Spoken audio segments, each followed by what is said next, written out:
नमस्कार, मैं हूं अंकुर और आप देख रहे हैं सत्यहिंदी.com। आइए एक नजर डाल लेते हैं अब तक की सुर्खियों पर। अयोध्या में भूमि पूजन का कार्यक्रम जोरदार तैयारियों के बीच बुधवार को संपन्न हो गया। भूमि पूजन कार्यक्रम के दौरान प्रधानमंत्री मोदी ने राम मंदिर की नींव रखी। कार्यक्रम में मौजूद लोगों को संबोधित करते हुए प्रधानमंत्री ने कहा कि वर्षों से टाट के नीचे रह रहे रामलला के लिए अब एक भव्य मंदिर का निर्माण होगा।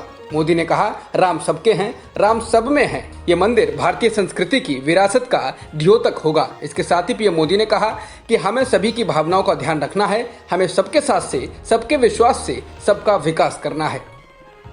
कांग्रेस के पूर्व अध्यक्ष राहुल गांधी ने ट्वीट कर कहा, मर्यादा पुरुषोत्तम भगवान राम सर्वोत्तम मानवीय गुणों का स्वरूप हैं। वे हमारे मन की गहराइयों में बसी मानवता की मूल भावना है। उन्होंने कहा कि राम प्रेम है, वे कभी घृणा में प्रकट नहीं हो सकते। वो करुणा है, वो कभी क्रूरता में प्रकट नहीं हो सकते। मंदिर आंदोलन से जुड़े लोगों को नहीं बुलाने का आरोप लगाकर शिवसेना के नेता संजय राउत ने निशाना साधा है। उन्होंने कहा कि जिन्हें राम जन्मभूमि संघर्ष में एक खरोंच नहीं आई, वे बढ़ चढ़कर फैसले ले रहे हैं। हालांकि राउत ने किसी का नाम नहीं लिया, लेकिन समझा जाता है कि उनके निशाने पर प्रधानमंत्री मोदी हैं।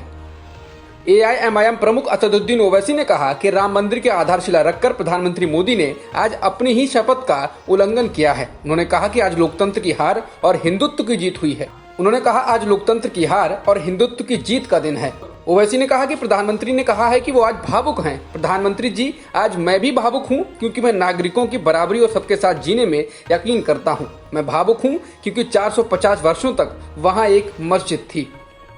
लोकसभा सांसद और AIMIM के प्रमुख असदुद्दीन ओवैसी ने ट्वीट कर कहा, बाबरी मस्जिद थी, है और रहेगी। इसके साथ ही उन्होंने अपने टैग में #बाबरी जिंदा है का भी इस्तेमाल किया। वहीं एक दिन पहले ही all India Muslim personal law board ने प्रेस रिलीज जारी कर कहा कि बाबरी मस्जिद हमेशा एक मस्जिद रहेगी। इस बयान को ट्वीट करते हुए मुस्लिम पर्सनल लॉ बोर्ड ने लिखा है, हागिया सोफिया हमारे लिए बड़ा उदाहरण है। पाकिस्तान के विदेश मंत्रालय ने एक बयान जारी कर राम मंदिर भूमि पूजन की निंदा की है। पाकिस्तानी विदेश मंत्रालय ने अपने बयान में कहा है, ऐतिहासिक बाबरी मस्जिद जिस जमीन पर लगभग 500 वर्षों तक खड़ी रही, पाकिस्तान वहां राम मंदिर निर्माण की शुरुआत की कड़ी निंदा करता है। मंदिर बनाने के लिए भारतीय सुप्रीम कोर्ट के फैसले ने सिर्फ मौजूदा भारत में बढ़ते बहुसंख्यकवाद को दिखाया है, बल्कि न्याय के ऊपर धर्म के प्रभुत्व को भी दिखाया है। बयान में कहा गया है कि ऐतिहासिक मस्जिद की जमीन पर बना मंदिर तथाकथित भारतीय लोकतंत्र के चेहरे पर एक धब्बे की तरह होगा। जम्मू कश्मीर से अनुच्छेद 370 हटाए जाने के 1 साल पूरे होने पर नेशनल कॉन्फ्रेंस के अध्यक्ष और पूर्व मुख्यमंत्री डॉक्टर फारूक अब्दुल्ला द्वारा बुलाई गई बैठक प्रशासन की सख्ती के कारण नहीं हो पाई। ये बैठक कश्मीर के मौजूदा हालात पर चर्चा करने के लिए बुलाई गई थी। इसमें राजनीतिक दलों के नेताओं को बुलाया गया था, लेकिन प्रशासन ने इस बैठक को नहीं होने दिया।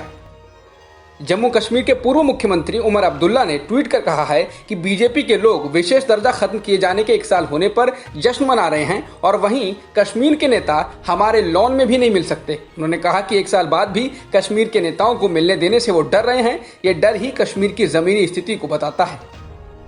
चीन ने जम्मू कश्मीर से विशेष दर्जा हटाए जाने की बरसी पर बयान दिया है। चीन ने कहा कि कश्मीर को 2 राज्यों में बांटना और विशेष दर्जा खत्म करना गैर कानूनी और अवैध है। इसके साथ ही चीन ने कहा कि भारत और पाकिस्तान को बातचीत से कश्मीर मसले का हल निकालना चाहिए।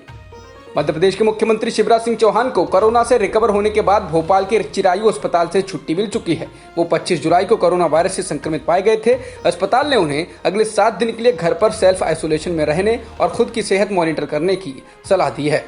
भारत में एक दिन में 52,509 नए मामले आए हैं और 857 लोगों की मौत हुई है, जिसके साथ ही कुल संक्रमितों की संख्या 19,08,000 से ज्यादा हो चुकी है और मरने वालों की संख्या भी 40,000 के करीब हो गई है। फिलहाल एक्टिव केस 5,86,000 से ज्यादा हैं। दुनिया भर में अब तक 1,85,00,000 से ज्यादा लोग कोरोना वायरस से संक्रमित हो चुके हैं और 7 लाख से ज्यादा लोगों की मौत भी हो चुकी है। कोरोना की चपेट में सबसे बुरी तरह से अमेरिका, ब्राजील और भारत जैसे देश हैं। जॉन्स हॉपकिंस यूनिवर्सिटी के अनुसार अमेरिका में संक्रमितों का आंकड़ा 47,70,000 से अधिक हो गया है और मरने वालों की संख्या भी 1,56,000 से ज्यादा हो चुकी है। इसके बाद ब्राजील में भी संक्रमितों का आंकड़ा 28 लाख से अधिक पहुंच चुका है और मृतकों की संख्या भी 95,000 से ज्यादा हो चुकी है। पाकिस्तानी कैबिनेट ने पाकिस्तान के नए राजनीतिक नक्शे को मंजूरी दे दी है, जिसमें जम्मू कश्मीर, लद्दाख, जूनागढ़ को पाकिस्तान का हिस्सा दिखाया गया है। पाकिस्तान के प्रधानमंत्री इमरान खान ने मंगलवार को खुद इसकी जानकारी देते हुए कहा कि कैबिनेट के फैसले का तमाम विपक्षी पार्टियों और कश्मीरी यानी कि पाकिस्तान प्रशासित कश्मीर नेतृत्व ने स्वागत किया है। अब तक की खबरों में इतना ही। बाकी खबरों के लिए बने रहिए सत्यहिंदी.com के साथ।